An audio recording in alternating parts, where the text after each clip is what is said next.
A long-haul truck driver delivers a single coffin to a factory by the sea and watches its owner climb into it.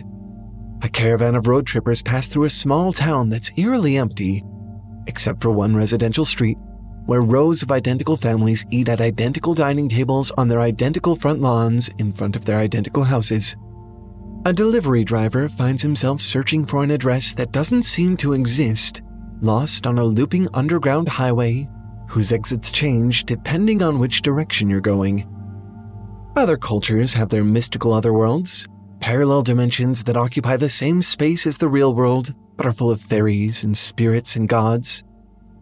It's not uncommon to find paths where they're said to cross into each other. It lends these places a sense of spirituality and magic. The US seems to be sort of distinct in this regard. It seems so secular in comparison, so concrete. It can be hard to look past the grimy gas stations and parking lot wastelands to see anything magical here at all. But I do think America does have its own magical otherworld. It's just that the magic is in those gas stations and parking lots. So much of the soul of this country is trapped in cars and roads and factories. That's why we need stories and fiction to see it. It's not a place you usually want to be, but it is, nevertheless, in its own way, beautiful. And this is where you find it.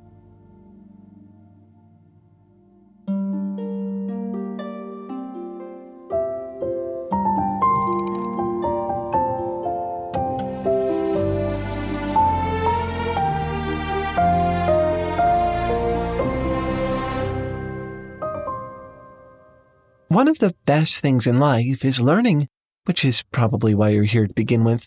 Unfortunately, not everyone learns the same. Public school is not a one-size-fits-all option, and I don't really think it ever can be. As a result, a lot of us creative types end up missing out on a lot of precious education. Fortunately, there is a shockingly easy, fun, and highly personalized way to get an education right from home. Learn all of your fundamentals, maths, sciences, computer programming, and more with our sponsor, Brilliant. Visit brilliant.org/TaleFoundry to get 30 days for free and 20% off a year subscription. Seriously, this is the most fun you'll probably ever have learning this stuff. Try it out for free and be as brilliant as I know that you can be. In the very second episode of the podcast Alice Isn't Dead, a long-haul truck driver named Keisha drives through a small town in Utah with an unusual name, Charlatan. But that really seems to be the only weird thing about the place. She passes a teenage girl pumping gas at the local station, a mother and her little boy leaving a motel, an old man crossing the street. It's the kind of town you drive through once and forget about forever. And that's what she tries to do. She leaves Charlatan and drives a few more hours, only to find herself, somehow, back. Everything is the same teenage girl pumping gas, the same mother and son at the motel, the same old man crossing the street. Except, this time, they're all hiding their faces. Once more, she leaves Charlatan. It's not the last time she'll do this. The next time she inevitably finds herself in Charlatan, she's in Idaho. She's not going in circles. It is the exact same town, just literally in a different place. This time, everything is on fire. The girl at the gas station, the mother and the son at the motel, the old man crossing the street. She drives, and when she finds herself back in Charlatan again, all the damage is gone, but the residents are all crying, except for the old man, who is no longer crossing the street. Instead, he's suddenly there in the cab of Keisha's truck with her. When she crosses the city line, just as suddenly, he disappears. She knows, in her gut, she'll never find Charlatan again. And that's just one of her experiences traveling across the country. In another episode, Keisha delivers a small bundle of wood, far too small to need a truck of that size, to a factory by the sea. A teenage boy unloads it, then asks her to sign some papers inside. When she follows him inside, she's surprised to see that the boy is different. Unmistakably the same person, but now he looks like a 30-year-old man. She signs the forms and follows him into the next room, where he's suddenly 50 or 60, and helps him assemble the wood. Finally, she follows him back outside the shore, where he's now at least 80. He climbs into the coffin they built together, and she gently floats him out to sea. In another episode, she finds herself transfixed by a black boat at the mouth of the Columbia River. It appears to be deserted. It's not tethered to anything, but it still doesn't drift away. Keisha asks a Coast Guard officer about it, and the woman, previously friendly, suddenly turns standoffish. Later, she confesses that her brother and nephew both became obsessed with the black boat and kayaked out to investigate it. They never returned. When Keisha looks out at the boat through a pair of binoculars, it ceases to be empty. Instead, she sees a group of people, including the officer's brother and nephew, standing still on the deck with their eyes glazed and their jaws hanging open. Keisha gets the feeling that it's time to go. As she's driving away, a cargo ship crashes into the boat, destroying it. They never find any wreckage, bodies, or survivors. Keisha stumbles across this other America a few times, but Alice Isn't Dead isn't actually about that. It's about a lot of things: losing trust in institutions, repairing relationships, overcoming fear. But at its heart, it's more or less just a monster story. In fact, the main reason Keisha investigates the black boat to begin with is because she suspects it's connected to the monsters she's after. Turns out, it's not. This is some other horror unrelated to what I've been chasing, she tells us as she makes up her mind. It will have to be a story without me. I am leaving. And she does. Keisha is merely passing through, a background character in whatever is unfolding in her general vicinity. The things she sees are mysteries, but they are not the sort of mysteries that are meant to be solved or even investigated, really. They simply exist, unexplainable. And you wouldn't even know they were there if you never bothered to look. One of the reasons we don't see the American otherworld is because it's hidden away, disguised under a facade of normality that you have to peel back. Keisha wouldn't have thought anything of the coffin factory if she hadn't helped the man unload the cargo. She wouldn't have had anything but a weird feeling about the black boat if she hadn't asked about it.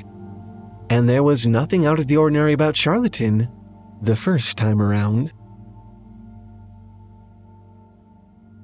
The Left-Right game started out as a series of posts on Reddit's no-sleep community, but proved so popular that it was turned into a podcast and even eventually optioned for an Amazon miniseries. It follows a reporter as she and some others ride along with a paranormal investigator trying to prove the truth of the titular Left-Right game. The general concept goes like this. If you take a left on any road, and then a right, and then a left, and then on that way ad infinitum, you'll eventually enter someplace else. Another dimension, sort of. Another America.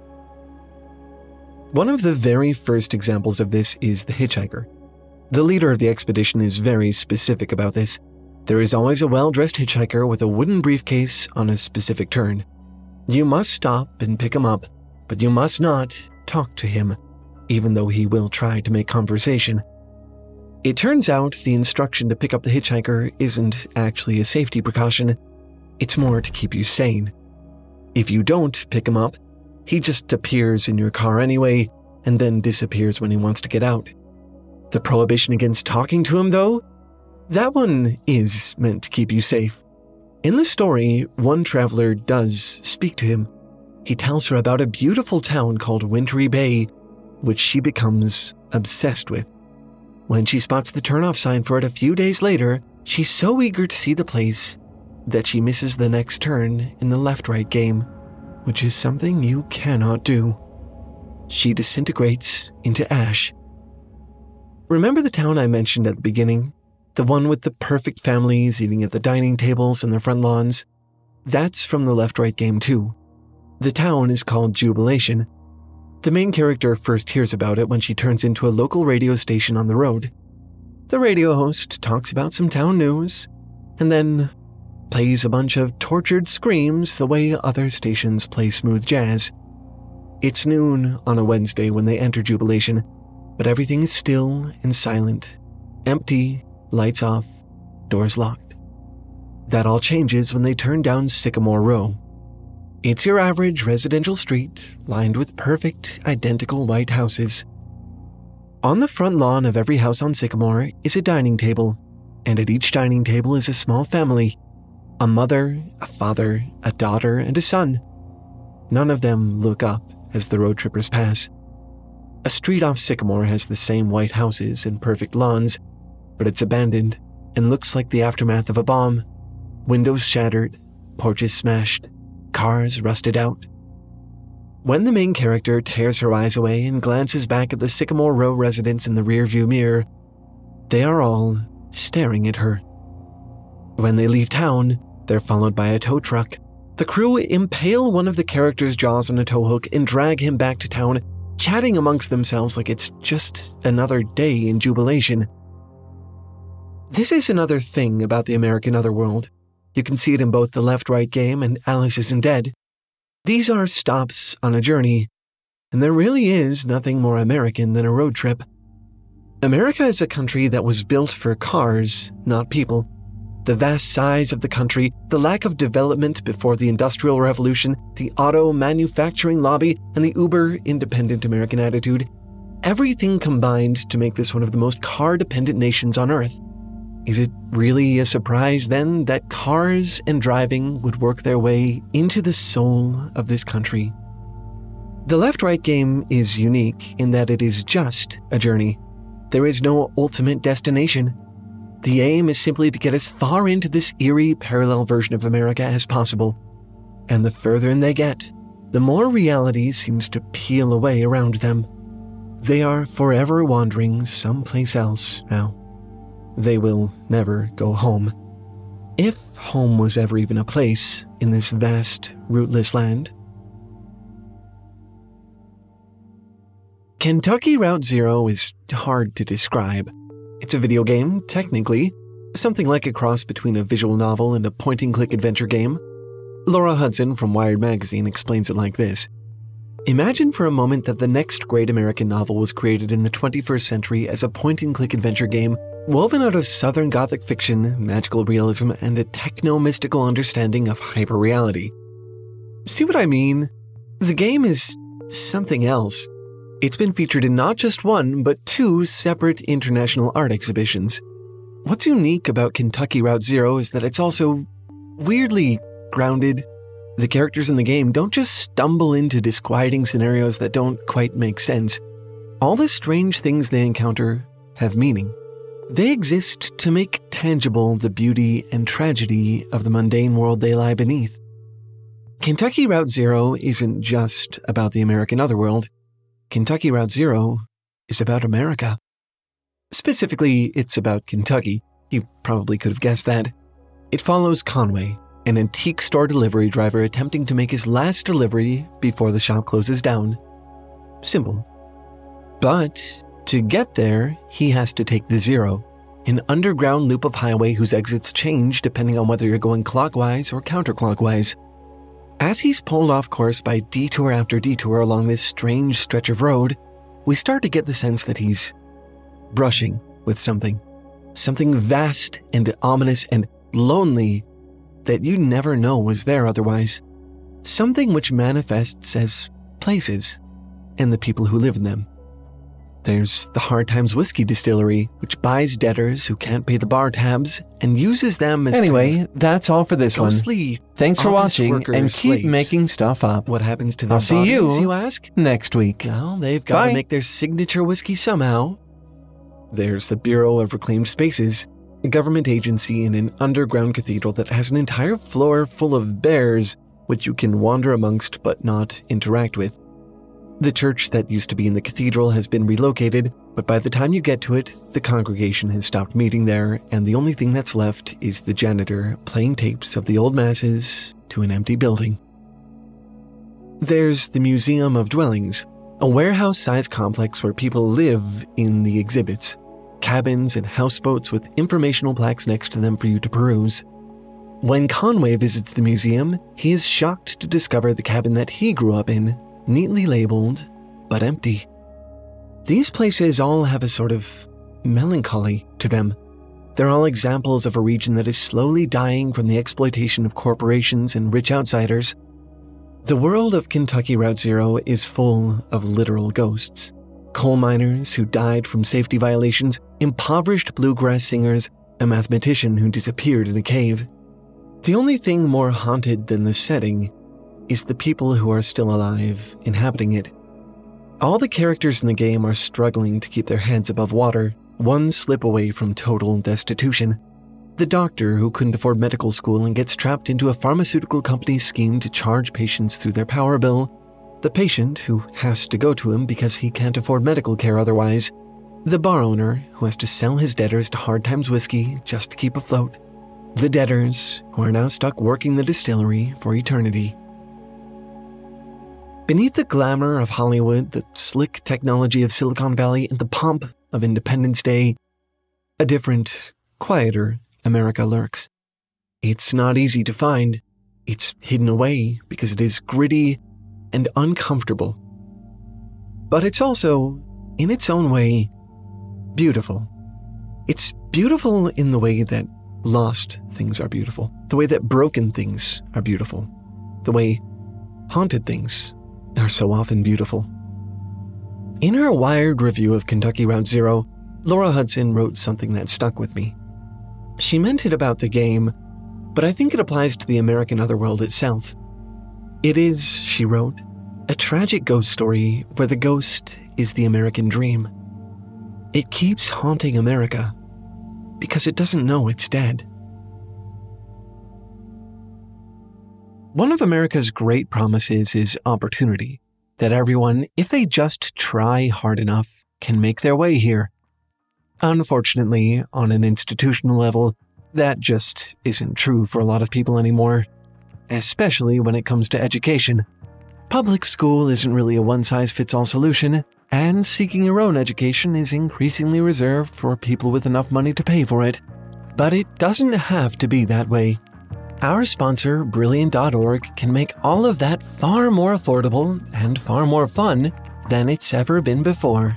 Brilliant really has been helping me broaden my horizons. I can always go to the site, click into a class, pick up where I left off, and take in a bite-sized piece of the fundamentals I've been missing. Whether it's maths, science, physics, anything and everything STEM, Brilliant has something for you. Lately for me, it was Brilliant's Thinking in Code class, which I feel is oddly appropriate for me. I can really feel it just opening up a whole new world to me that I had almost no idea was there before. Slowly but surely, as I educate myself in this way, the AI revolution isn't looking quite so intimidating anymore. And to be perfectly honest, it doesn't even really feel like studying. A lot of what you do on Brilliant might be better classified as minigames? Look how interactive and fun these are. This one even has robots. Because Brilliant is so simple, moves at your pace, and starts at the very fundamentals, this is actually something that's really sticking for me. Almost like a personal tutor or coach. A legitimate, accessible, affordable, easy education, even for someone like me, with my head in the clouds and my face ever buried in fiction. And the best part? You can start for free. Visit brilliant.org/TaleFoundry or click the link in the description to get your first 30 days for free. The first 200 TaleFoundry fans to sign up for a yearly subscription to Brilliant will get 20% off, so definitely hurry. Those slots are going to fill up fast. Again, visit brilliant.org/TaleFoundry to get your first 30 days for free and 20% off a year subscription. Don't let something as simple as a lack of education hold you back. Try this out for free and be as brilliant as I know that you can be. Anyway, that's all for this one. Thanks for watching and keep making stuff up. I'll see you next week. Bye!